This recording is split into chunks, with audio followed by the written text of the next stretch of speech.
You are tuned in to The Nancy Ruffin Show, a digital global classroom where individuals across all ages, backgrounds, and career levels tune in for guidance and motivation to live life on their own terms.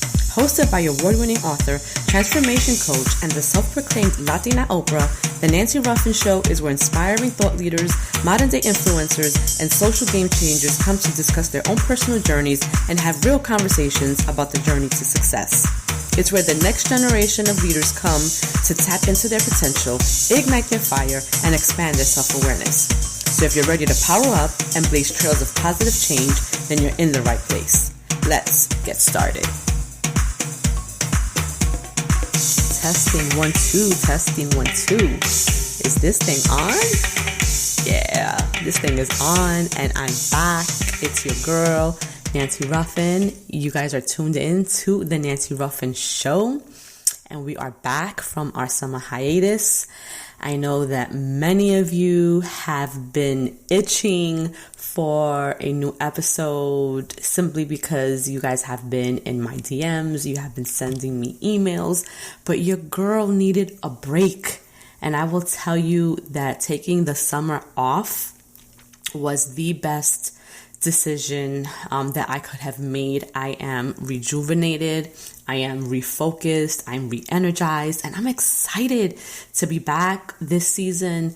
We have so many great things in store for you. The content is going to continue to be better, more impactful, more helpful to you guys. You know that I cater to what you want. So we're going to be talking about all the things that you want to talk about, all the things you want to hear about. And if there's a topic that you want me to address, just shoot me a message. That's what I'm here for. Send me an email to nancy@thefiercewoman.org. You can slide up in my DMs, send me a message on Facebook. I mean, whatever method of communication works best for you, hit me up. I will get it, and we will, talk about whatever it is that you guys want to talk about. With that said, I hope you had an amazing summer. I hope that you were able to take some time off for yourself and just enjoy it. We spend so much time killing ourselves working, neglecting the things that bring us joy, and not spending time with the people that bring us happiness. And for what? Because we gotta work? Listen, even Jesus took time away to rest. Okay, God created the world in 6 days, and on the seventh day he rested. And so I just want to remind you that all work and no play is never a good idea. There's a bunch of stuff happening. We're the beginning of September. Kids went back to school this week, and I know for me, I was happy to have them go back, and not because I don't like spending time with my kids, because I do. It's just that when school is out during the summer and I still have to work, it makes it really difficult to find people to watch your kids, man. School, yes, is great because they're there and they're learning, but I mean, it's also kind of like a daycare for us working parents.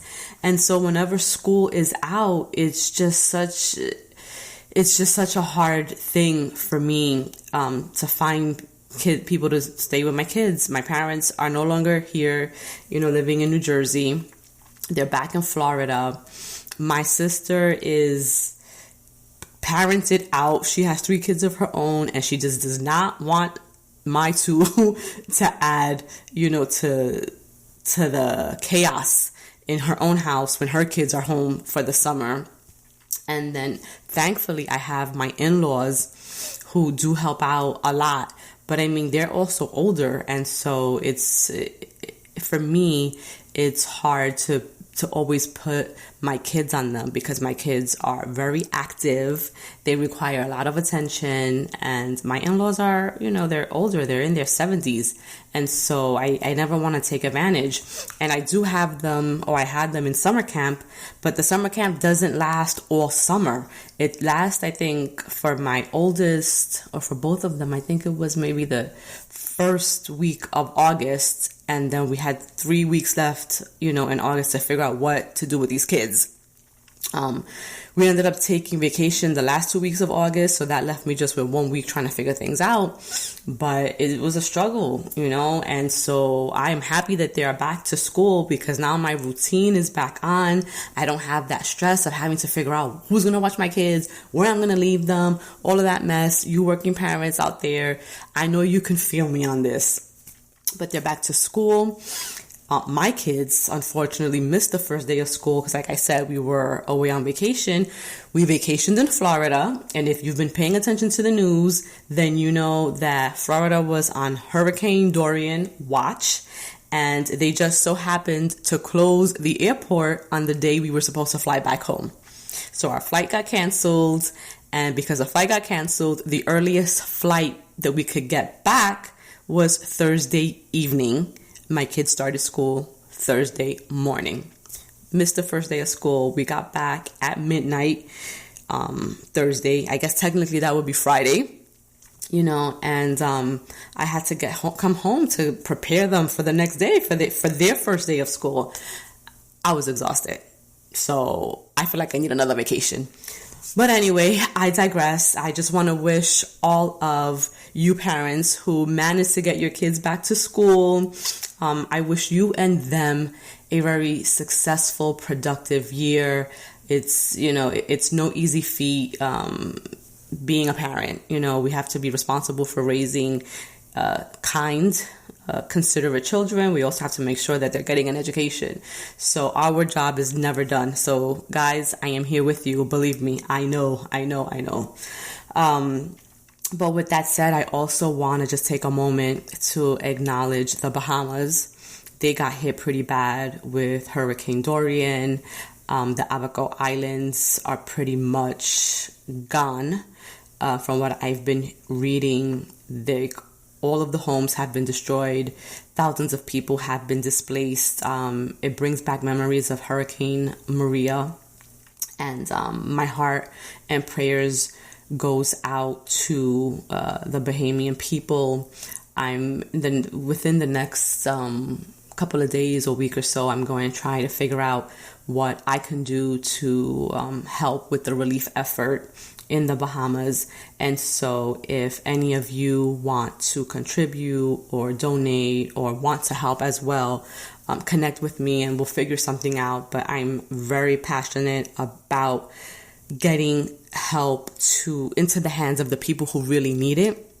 And so I'm looking to work with grassroots organizations on the ground in the Bahamas that are working directly with the people. I don't want to go through the government. I don't want to go through Red Cross or any of these bigger organizations that, we know have historically delayed sometimes in getting the people who need the aid what they need. So if you know of anyone working on the ground there, please connect me with them because I really want to get involved. So with this episode this week, I want to talk about where we come from. This past weekend, I had an opportunity to go back to my old neighborhood in Brooklyn, Williamsburg, to celebrate the life of my cousin who was murdered 25 years ago at the age of 16. I'm going to talk a little bit about that in the next segment, but really what I want to talk about is where we come from, for those of you who were raised in an urban neighborhood in the inner city, quote unquote, the ghetto, the hood. How does where you come from impact or influence your future? Does it hold you back? Does where you grow up determine the kind of future you're going to have? One of the things that I've been thinking about is the difference in childhood as it relates to my children and how they're being raised, and the neighborhood that they're being raised in is so different from the neighborhood that I grew up in. And so I want to talk about this dichotomy and the differences that we see, in these neighborhoods, and how, if at all, they influence our future and who we become. So stay tuned. After this break, we're going to get right into this topic. Have you ever thought about starting your own podcast? When I was first trying to get this podcast off the ground, I had so many questions. Like, how do I record an episode? How do I get my show into all of the apps people like to listen to? And how do I make money from my podcast? And the answer to every one of these questions was super simple. Anchor. Anchor is a one-stop shop for recording, hosting, and distributing your podcast. Best of all, it's 100% free and super easy to use. And now, Anchor can match you with great sponsors who want to advertise on your podcast, which means that you can get paid to podcast right away. So if you've always wanted to start a podcast and make money doing it, then head over to anchor.fm/start to join me and the diverse community of podcasters already using Anchor. I can't wait to hear your podcast.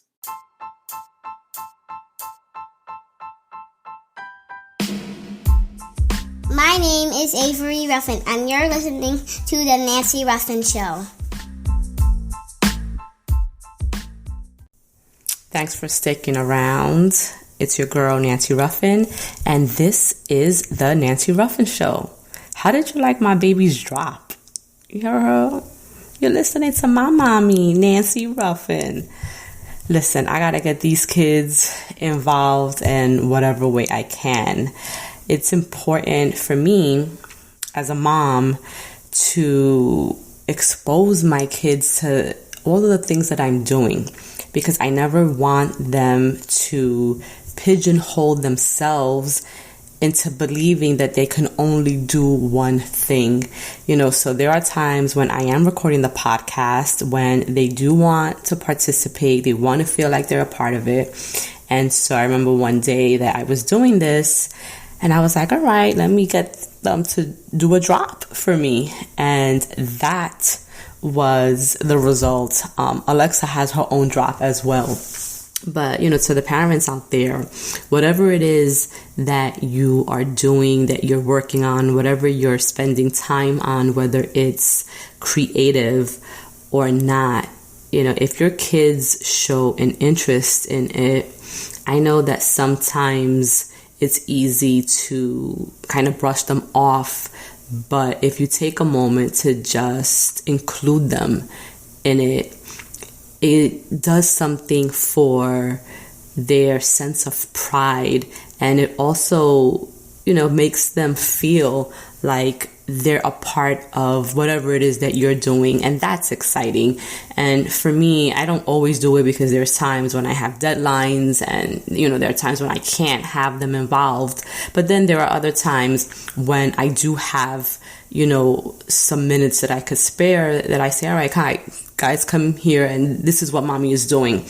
And so the point I'm trying to make is try to expose your kids to as many things as possible. Encourage them to do things outside of their comfort zone. Encourage them to do things that might scare them a little bit. One of the things that my oldest struggles with is not trying new things because she's often afraid or she believes she can't do it. And so I'm constantly trying to encourage her in a way that kind of reduces some of the fear and anxiety that she feels around trying new things.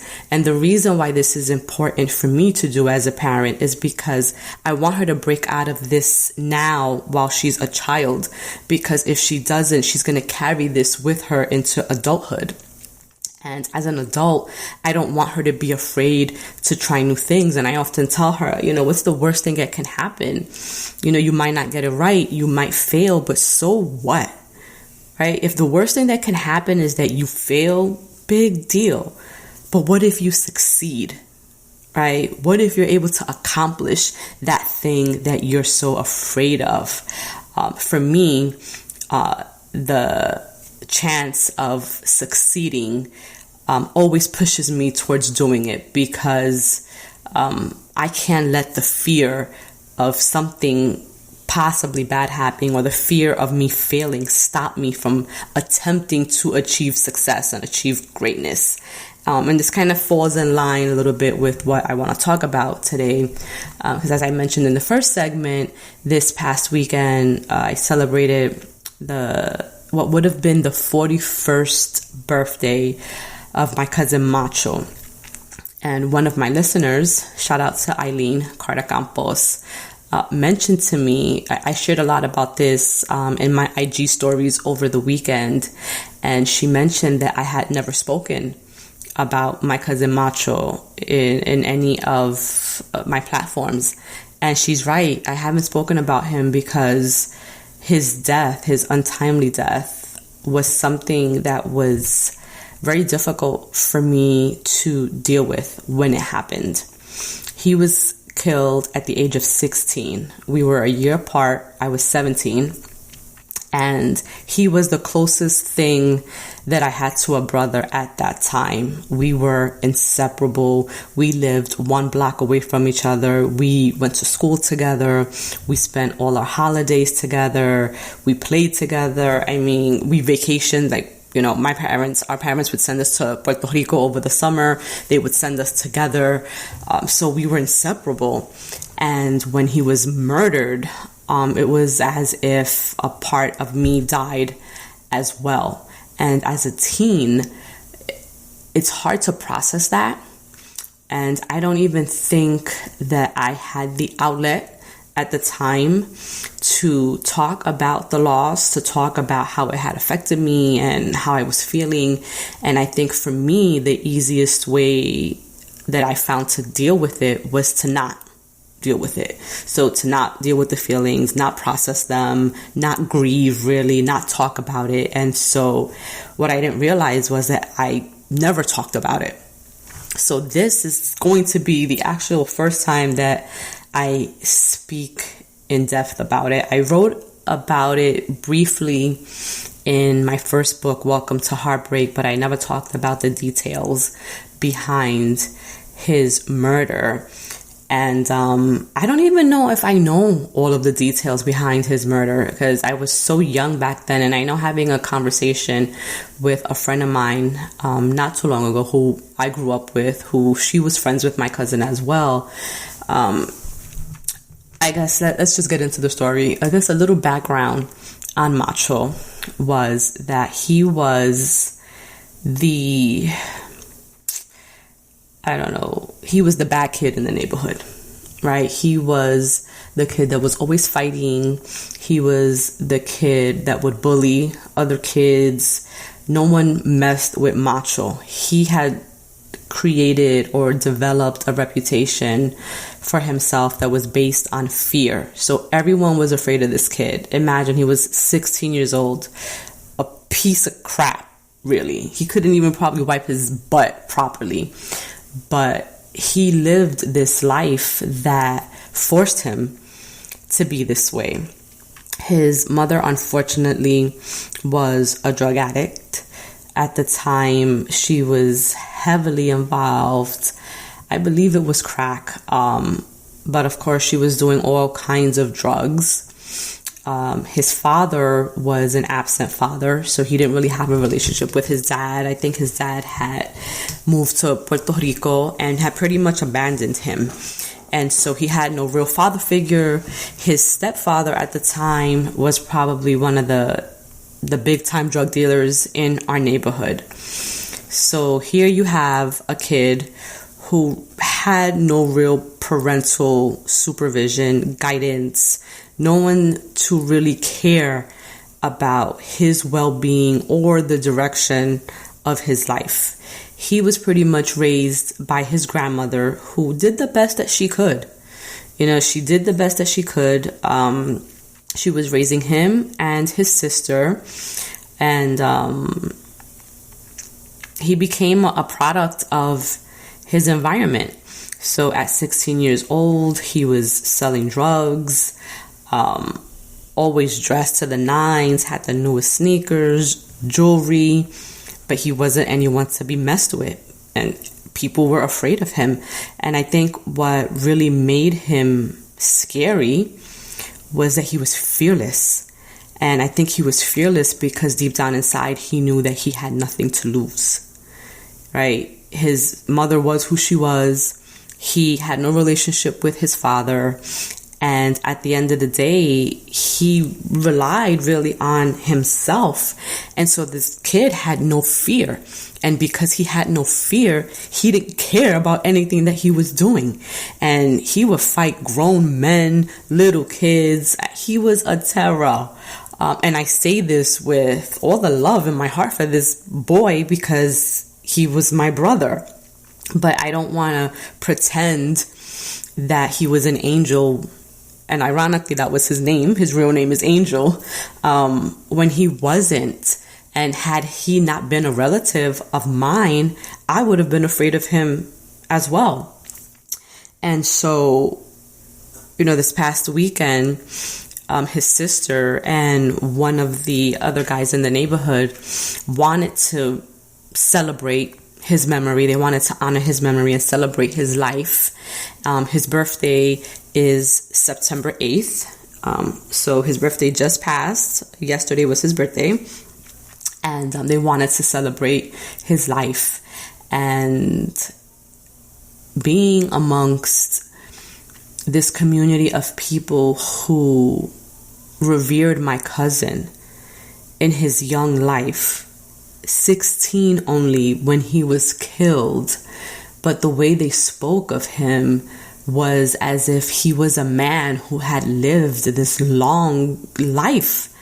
I was in awe, really, because of the way people spoke about how he was there for them and how they could always go to him, and he would give people the shirt off his back. And these are things that were all really true, because as violent as he could have been at times, when it came to his community, when it came to the people that he loved, when it came to his family, he would do anything for anyone. And, I had someone send me a message the other day sharing a story that they had about his impact on them. And she shared that when her mother had owned this laundromat business on his, maybe a block or two away from where he lived, that he was always in there playing, I think, Street Fighter or, I don't know, one of these arcade games, but that he always went in there respectfully and he always asked, the owner if she needed help, if there was anything he could do, to help her, to help the business. And that during the times when people would get out of line in there or it would get rowdy, that he would put people in his place, demanding that they respect this woman's place of work, and that pretty much summed up his character. Not to take away from all of the bad stuff that he did, but at his core, and I think that the young woman that shared this story with me, she said that at his core, he was someone who had a huge heart. He was full of love. He was just misunderstood. And I think that summarized who he was perfectly, because to really understand Macho and how he became who and what he became, you have to understand the things that that influenced him, and the things in his life and in his past that forced him to pretty much take care of himself. And I think that a lot of what he was doing was surviving.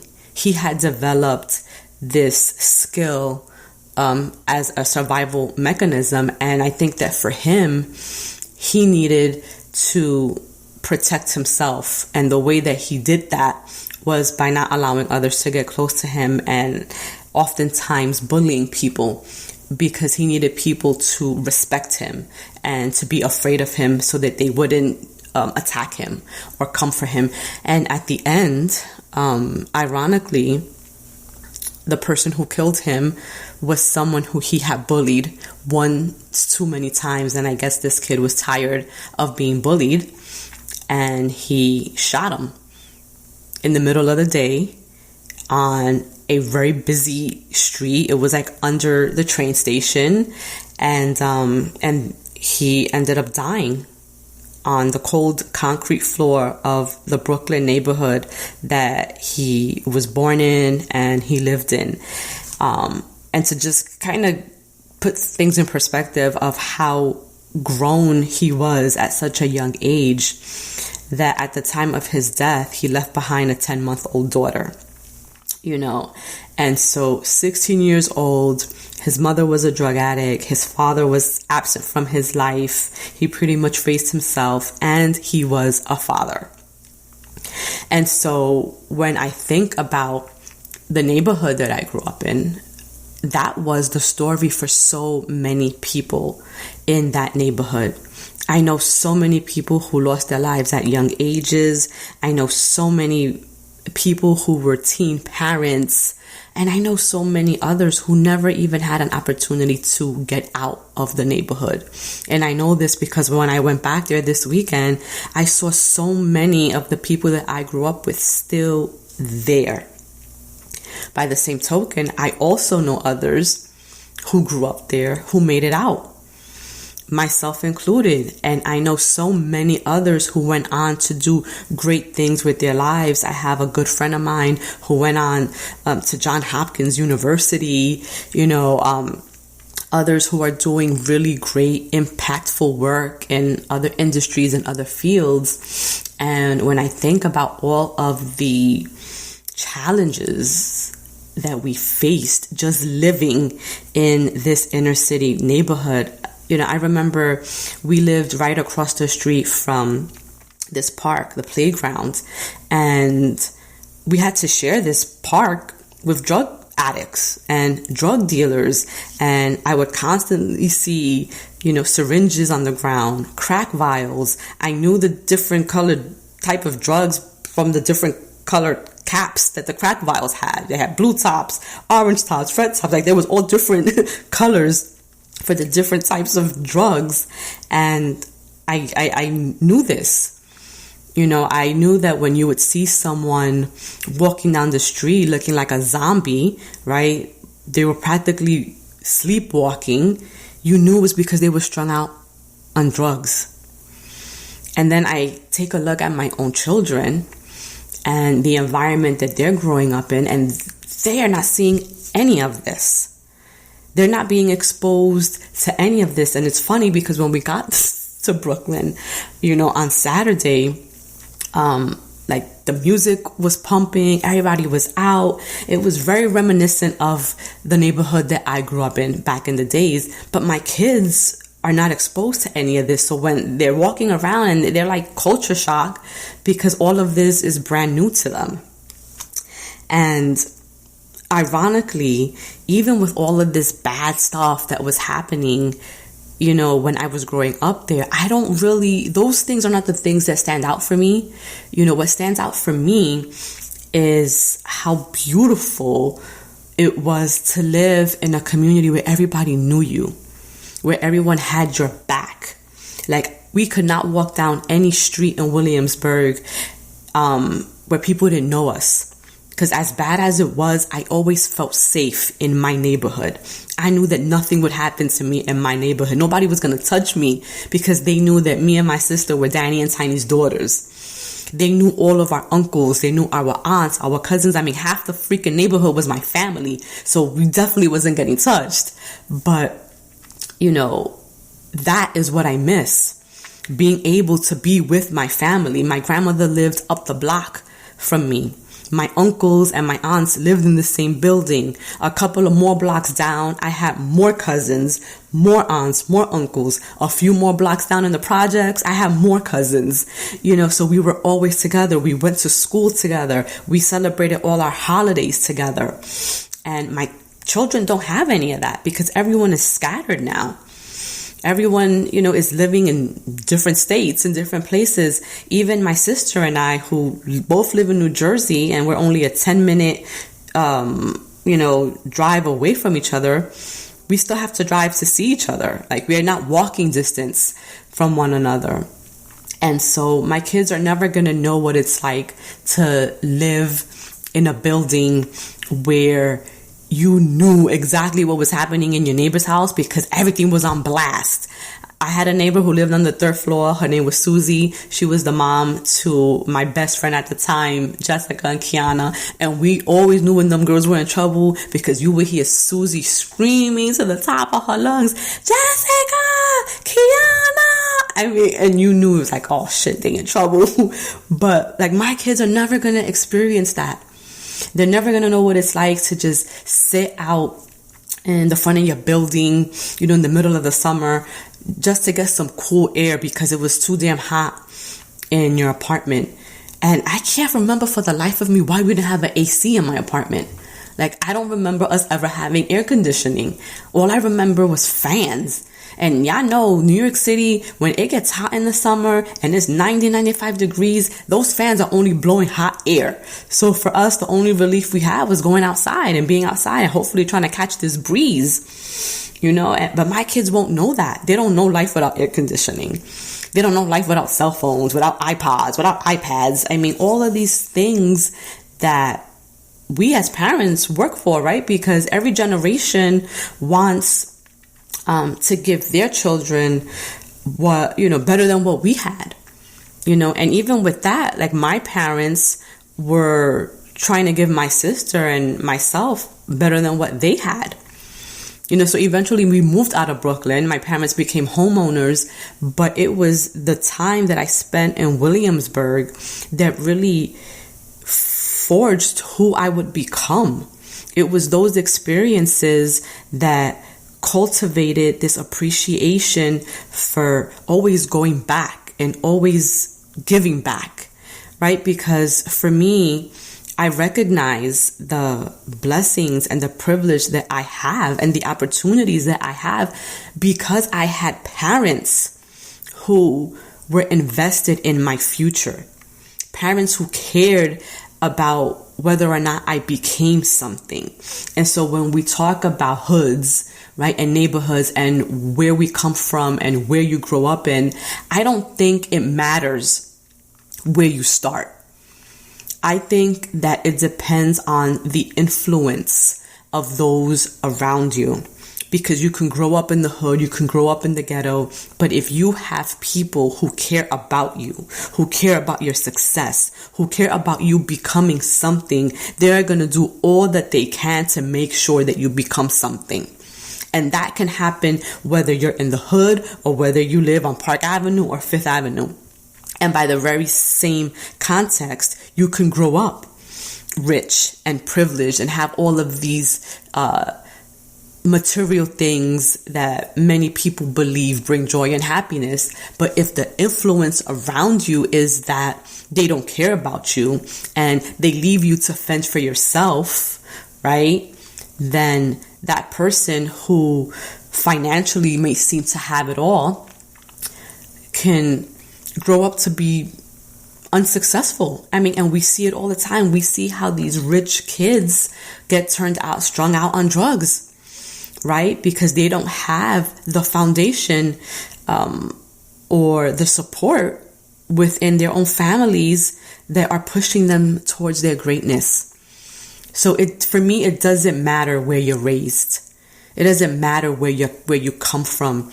We all have the ability to become successful, but the difference is that some may have the support and others may not. And not saying, because there are some who may not have the support who can still become successful, but then that comes from an innate place within yourself that strives, that wants to achieve that success.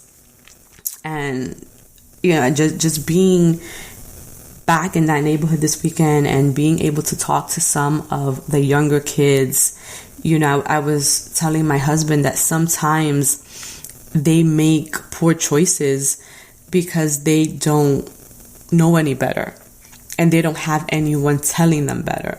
And sometimes, when you don't see success, when there's no one around you who is successful, you don't know what that looks like. You don't even know where to begin. And a lot of times that's what keeps some of these people stuck in those situations, because they just don't know how to get out of it. And so for me, it's like, how do we show what's possible, right? And that's why I go back, because I need people from where I come from to see that it is possible, to see that I did it, that I was able to get out. And the way I was able to get out is by going to school. And that's just the honest truth. I went to school even when I didn't know what I wanted to study in, when I didn't know what I wanted to be, when I didn't know what my major was. I still went to school, because I knew that as long as I went to school and as long as I learned and I gained knowledge, eventually I would figure it out. And so while school isn't for everybody, you have to figure out what is going to work for you, what's going to motivate you to take action, to push yourself towards your success. And as parents, what can we do to support our children in their dreams, and making sure that we're not imposing our dreams and our wants on our children, because I see that as well. You can't want your life for your kid. You have to support their decisions, and as best as you can, guide them to make the best decisions for themselves. Not saying that you have to sit back and watch them self-destruct, because now that's not what we're going to do over here. We're going to make sure that they're headed in a positive direction, but that they're doing what they love and what's going to make them happy. Because I will tell you, when you do work that you love, when you do work that you're passionate about, you are going to be successful. And success looks different for everyone. So what I deem successful may not be what the next person deems as successful, but you know what? It's irrelevant. Success is what you define it to be. And never allow anyone to diminish your dreams, your desires, the things that you know you're capable of accomplishing. And if you don't have anyone in your life that can support your dreams, I encourage you to seek people out that will. They are out there. We all need a support system. We cannot make it through this life alone. Unfortunately, some of us are not born with that support structure in place. Right? Others are. I'm grateful that I had that support system. I have great parents. I have great extended family. I mean, my aunts, my uncles, all of them would not accept anything but greatness from me and my sister, which is ironic because a lot of them were drug addicts themselves.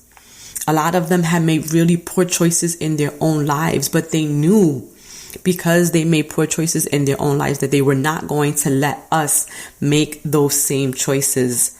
I mean, I had an uncle, rest in peace, who also was murdered because he held up a bodega on Bushwick Avenue and, at gunpoint. And he did this to support a drug habit.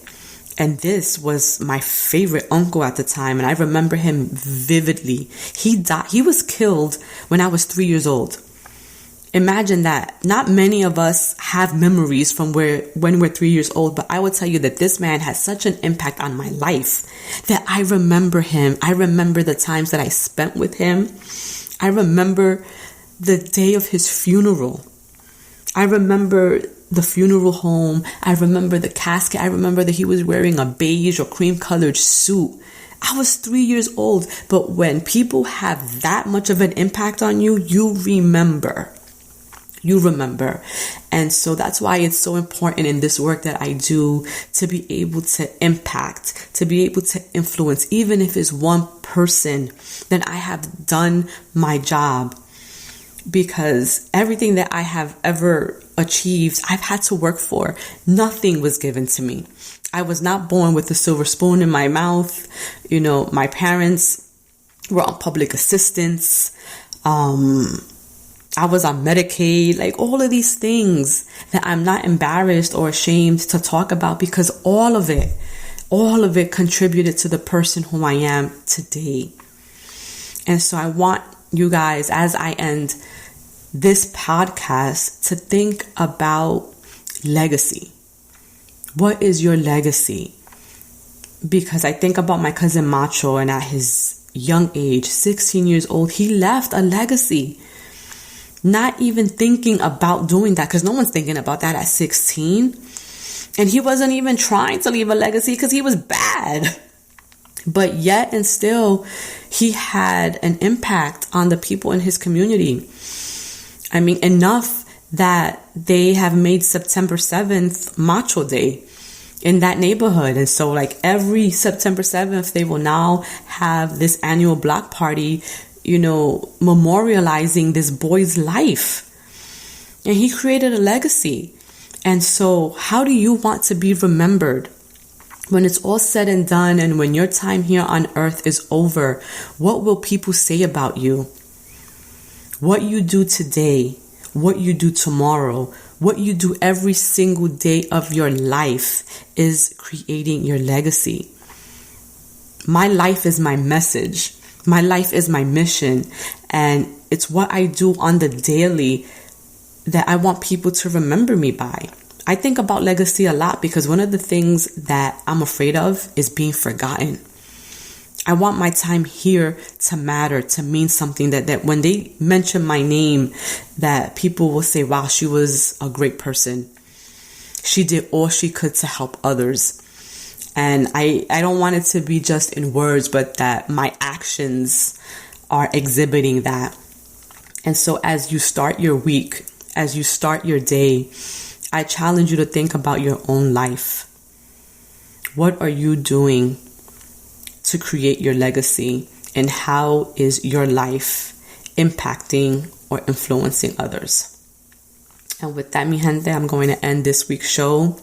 Thank you for tuning in. Make sure you subscribe. If you enjoyed this episode, please share it. Please give us a review. Leave me your comments. I read them all. I look forward to them. And until next time, guys, go out there and crush those goals.